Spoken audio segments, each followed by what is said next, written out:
ទៅសុំលោកក៏ឲ្យនៅទៅមានណាខ្លាចខ្មោចតែក្មេងក៏សុទ្ធតែព្រុយខ្លាចខ្មោចយប់ហ្នឹងមានដេកលក់ណាព្រៃព្រឹកឡើងរត់មកប្រូចអត់ប្រាប់លោកទៀតសូមជម្រាបសួរបងប្អូនទាំងអស់គ្នាថ្ងៃនេះគឺជាថ្ងៃសៅរ៍7 កើតខែចេសឆ្នាំមមីអដ្ឋស័កពុទ្ធសករាជ2570ត្រូវនឹងថ្ងៃទី23ខែឧសភាឆ្នាំ2026ហើយថ្ងៃនេះគឺជាថ្ងៃខួបគម្រប់10ឆ្នាំនៃការលាចាកសិក្ខាបទរបស់ខ្ញុំលាចាកភ្នោះណាសឹកពីបួសហ្នឹងហើយសឹកពីបួសខ្ញុំធ្លាប់បានបួសនៅក្នុងពុទ្ធសាសនាអស់រយៈពេល23ឆ្នាំថ្ងៃបួសទី23ខែឧសភាឆ្នាំ1993ហើយលាចាកសិក្ខាបទសឹកនៅថ្ងៃទី23ខែឧសភា2016ហើយដាក់ថ្ងៃទី22 23ហ្នឹងថ្ងៃទី22សូត្រមន្តហ្នឹងហើយថ្ងៃទី22សូត្រមន្តថ្ងៃទី23គឺថ្ងៃលាចាកសិក្ខាបទហ្នឹងហើយដាក់ថ្ងៃ200 300ហ្នឹងបានន័យថាថ្ងៃ200គឺថ្ងៃដែលសូត្រមន្ត300សឹកអញ្ចឹងណាហ្នឹងថ្ងៃ300សឹកអញ្ចឹងសរុបនៃការសាងភ្នោះវាគិតតាំងពីឆ្នាំ1993រហូតមកដល់ឆ្នាំ2016 23ឆ្នាំហើយការសាងភ្នោះរបស់ខ្ញុំនៅក្នុងពុទ្ធសាសនា23ឆ្នាំហើយបើគិត23ហ្នឹងមាន3កលៈមាន3ដង23ហ្នឹងថ្ងៃសាងភ្នោះថ្ងៃបួសគឺថ្ងៃទី23ខែ5ខែឧសភាហ្នឹងណាដល់ថ្ងៃសឹកថ្ងៃទី23ខែឧសភា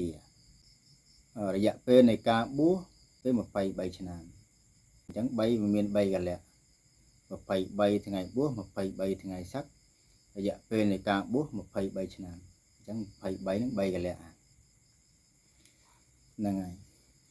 ខ្ញុំជាកូនកំព្រាទេបងប្អូនធ្លាប់ដឹងហើយជាកូនកំព្រាហើយមានបងប្អូនហ្នឹង7នាក់អញ្ចឹងមកពោះហ្នឹងមានប្រុស6ស្រីតែមួយទេណាមកពោះហ្នឹងមានស្រីតែមួយប្រុស6រាប់ទាំងខ្ញុំជាកូនទី5 7នាក់ស្រីម្នាក់ស្រីបន្ទាប់ខ្ញុំប្រុសមួយទៀតពៅហ្នឹងហើយសូមស្បិចរឿងនឹងបន្តិចពេលដែលម្ដាយខ្ញុំស្លាប់អូនពៅខ្ញុំនោះនៅ3តតឹងនៅឡើយទេតែកើតដែរតែកាលហ្នឹងខ្ញុំអត់បានចាំទេដឹងប្រហែលខែតែនៅ3តតឹងអូនតូចខ្ញុំហ្នឹងបងអូនពៅហ្នឹងម្ដាយស្លាប់ទៅហើយដើររសុំទឹកដោះបងប្អូនចិត្តខាងបាវចឹងទៅពេលថ្ងៃណាតែដល់ពេលយប់គ្នាយំបាវបានទឹកដោះគោអីតិចតួចទឹកដោះគោហ្នឹងក៏មិនសម្បូរដែរពេលខ្លះក៏អត់មានអូនយំចឹងទៅគ្នាក្មេងទៅមិនពេលខ្លះអូនយំខ្លាំងពេកបងប្អូនទៅដាស់មីងមាចិត្តខាងដែលមានកូនតូចហ្នឹងកដាលយប់ហ្នឹងឲ្យមុំទៅក៏មានដែរដាច់ចិត្តតែគេក៏អត់ជាស្រ័យដោយសារតែយើងក្មេងហើយអត់មានម្ដាយក៏ចាបងប្អូនអ្នកចិត្តខាងញាតិមិត្តណាចិត្តថាជាស្រ័យចិត្តតែអាណិតទៅហៅថ្មបានក៏ចិត្តតែភ្ញាក់ឲ្យបៅតែមិនញឹកញាប់ទេពេលយប់តែបើថាថ្ងៃធម្មតាហ្នឹងហើយថ្ងៃធម្មតាទេតែបើយប់ពេលខ្លះក៏ចេះតែអាណិតប្អូនគ្នាយំឃ្លានអត់ទឹកដោះគោក៏ចេះតែឲ្យទឹកអីមុំជាប់ទឹកបាយអីទុកសម្រាប់មុំអីទៅបៅចឹងទៅតែវាមិនដូចដោះម្ដាយទេហ្នឹងហើយវាមិនដូចទឹកដោះគោទេទឹកដោះគោគ្រាន់ផ្អែមទៅដល់ម្ដាយក៏រត់តែពិសេសតែដោយសារតែកាព្រីអញ្ចឹងទៅម្ល៉េះចេះតែពិបាកតែអញ្ចឹងបងអូនពៅខ្ញុំគាត់បាក់ទឹកដោះ បាក់ទឹកដោះដោយសារតែអត់មានទឹកដោះបើគ្រប់គ្រាន់ទាំងទឹកដោះម្ដាយក៏ខ្វះទឹកដោះគោក៏ខ្វះហ្នឹងហើយជីវិតកូនកំព្រាគឺពិបាកណាខ្ញុំអត់បាច់រៀបរាប់ថាយ៉ាងម៉េចទេពិបាកមែនតើហ្នឹងហើយឥឡូវស្បាច់ដំណឹងចុះបើនិយាយរៀបរាប់ថយក្រោយវែងពេកទឹកភ្នែកព្រោះនិយាយលេងចាញ់ហើយដំណឹងចុះដល់ពេលប៊ូចូលប៊ូណាចាស់ទុំគាត់ចិត្តខាងអ៊ំធំហ្នឹងគាត់ចិត្តតែប្រាប់អីទៅហៅប្រាប់ខ្ញុំថាឯងទៅប៊ូទៅហ្នឹងហើយដើម្បីតបស្នងឪម៉ែឪតបស្នងឪពុកម្ដាយព្រោះចាស់គាត់តែងតែនិយាយថាប៊ូនេនសងគុណម្ដាយប៊ូផឹកសងគុណឪពុកអញ្ចឹងណានឹងចាស់គាត់មានទំនៀមទម្លាប់គាត់អញ្ចឹងហ្នឹងប៊ូនេនគឺសងគុណម្ដាយប៊ូផឹកសងគុណឪពុកគាត់ប្រាប់អញ្ចឹងមកហើយយើងក៏ព្រីអញ្ចឹងគាត់ឲ្យប៊ូចាស់ទុំហ្នឹងណាអ៊ំធំវិញមានឲ្យទៅប៊ូទៅបើយើងកើតមកអញ្ចឹងហើយអញ្ចឹងយើងសាងបុណ្យនេះបានច្រើនទៅមកជាតិក្រោយអញ្ចឹងទៀតនឹងគាត់ប្រាប់អញ្ចឹងកាលហ្នឹងខ្ញុំនៅក្មេងអាយុ17ឆ្នាំ មិនទាន់ដឹងអីទេក្មេងប៉ុណ្ណឹងអញ្ចឹងដល់ពេលចាស់ទុំគាត់និយាយអញ្ចឹងទៅក៏ព្រមព្រៀងក៏គាត់នាំទៅសុំចាតិកាហើយវិចាតិកាហ្នឹងក៏ជាប់សាច់ឈាមខ្សែស្រឡាយត្រូវជាឪពុកធំទៀតចាតិកាហ្នឹងពនាមចាបសម្បូរនៅវត្តរតមនីដំហៅទូត្រាចណែវត្តទូត្រាចហៅរតមនីដំឃុំអង្គពពេលស្រុកកងវិស័យខេត្តកំពង់ស្ពឺគ្រូចាតិកាចាបសម្បូរហ្នឹងត្រូវជាឪពុកធំតែឆ្ងាយទៅសុំលោកក៏ឲ្យនៅទៅមានណាខ្លាចខ្មោចចាក្មេងក៏សុទ្ធតែព្រុយខ្លាចខ្មោចយប់ហ្នឹងមានដេកលក់ណាព្រៃព្រឹកឡើងរត់មកប្រូចអត់ប្រាប់លោកទៀតមកបានមករយៈហើយចិត្តមួយឆ្នាំបានទៅវិញត្រឡប់ទៅវិញលែងមកវិញហើយនៅវត្តរហូតរៀនធម៌រៀនអីបានចេះចាំធម៌បួសចេះអច្ចយថាអញ្ចឹងទៅក៏លោកឲ្យបួសទៅអាយុ17ឆ្នាំហ្នឹងហើយបួសនៅវត្តទួត្រាចហ្នឹង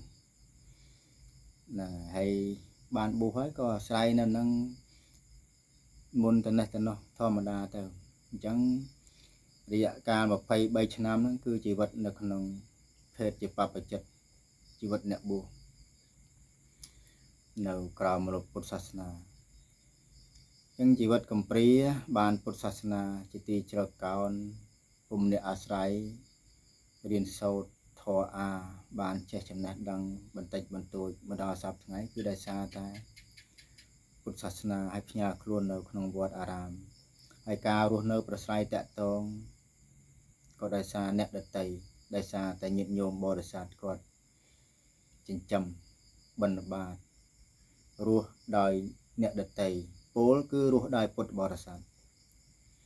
រយៈកាល23ឆ្នាំនេះអញ្ចឹងនៅក្នុងមួយជីវិតរបស់ខ្ញុំនេះគឺជំពាក់គុណបងប្អូនច្រើនមែនតើសូមមិនរួចទេហើយដូច្នេះហើយបានជាសប្តាហ៍ថ្ងៃនេះខ្ញុំតែងតែចម្រើនមេត្តាភាវនាពលគឺនមស្ការពុទ្ធគុណធម្មគុណសង្ឃគុណហើយជូនមគ្គផលយ៉ាងកេញឧទ្ទិសកុសលជូនដល់អ្នកមានគុណមិនថាគាត់ស្លាប់ឬមួយក៏គាត់រស់ទេហើយសម្រាប់អ្នកដែលមានគុណដែលគាត់ស្លាប់ខ្ញុំឧទ្ទិសជូនដល់ពួកគាត់ឲ្យគាត់បានទៅកើតទីខ្ពង់ខ្ពស់ទាំងម្ដាយឪពុកខ្ញុំទាំងម្ដាយឪពុកក្មេកទាំងអ្នកមានឧបការៈគុណផ្សេងឲ្យគាត់បានទៅកើតទីខ្ពង់ខ្ពស់នឹងសម្រាប់អ្នកស្លាប់ហើយសម្រាប់អ្នកដែលមានឧបការៈគុណដែលមានជីវិតរស់នៅខ្ញុំឧទ្ទិសបុណ្យកុសលជូនដល់ពួកគាត់ឲ្យគាត់មានសុខភាពល្អ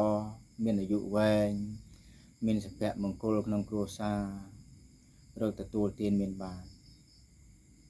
ខ្ញុំឧទ្ទិសកុសលអញ្ចឹងទាំងអ្នកស្លាប់ទាំងអ្នករស់ហ្នឹងហើយដែលសារតែជាពាក់គុណពួកគាត់ច្រើនហ្នឹងជីវិតក្មេងកំព្រាបងប្អូនដឹងស្រាប់ហើយមិនបាច់រៀបរាប់ទេខ្ញុំមិននិយាយត្រឡប់ក្រោយវែងពេកទេបើកាលណានិយាយវែងត្រឡប់ក្រោយវា